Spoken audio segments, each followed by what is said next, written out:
the type of guy to knock guys out. Although, he's proved that, well, he hasn't proved that wrong, but recently he has learned how to knock people out and how to finish fights. He's been extremely impressive. I've been just so impressed with Jorge Masvidal, but he's not going to beat Nick Diaz. But it's if I were gonna bet, I wouldn't bet because, as all of the other hardcore fans out there know, mixed martial arts fights are extremely hard to predict. Quite often, the complete opposite of what you think is gonna happen happens. It's very hard to predict. But if I had to predict, I would say Diaz is gonna win by either a submission or by decision. Um, but it's going to be an extremely exciting fight. They're both just super exciting fighters, super skilled. Jorge Masvidal is just a great striker. He's a vet. He's been around forever. What has he got? Like, yeah, over 40 fights. Maybe he's got 50 fights. And then he's got his, his amateur, backyard street fights. So he's got tons of experience, and he's unleashed the killer inside, and he is definitely finishing fights lately.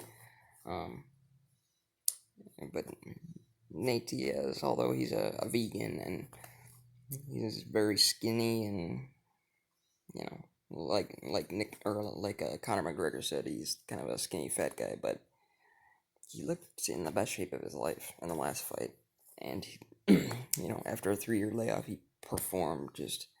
I mean, he rose to the occasion in a big way against an extremely tough Anthony Pettis, who's been on a tear himself. Knocked out Wonder Boy in spectacular fashion, and obviously he's got so many other knockouts. But Diaz beat him after a 3-year layoff. I mean, Diaz is gritty. He is a technician. He's a great striker. I mean, he's got great boxing. He just suffocates you. He smothers you. And if you go to the ground, you're going to be sorry you did, because Nate has incredible jiu-jitsu. Now that I think about it, I don't really know if Nate has a good wrestling base. I'm gonna say he doesn't, because I've seen all of his fights, but I can't think of him. I can't picture a lot of takedowns. You don't see Nate doing like double legs or single legs. It seems like it's usually.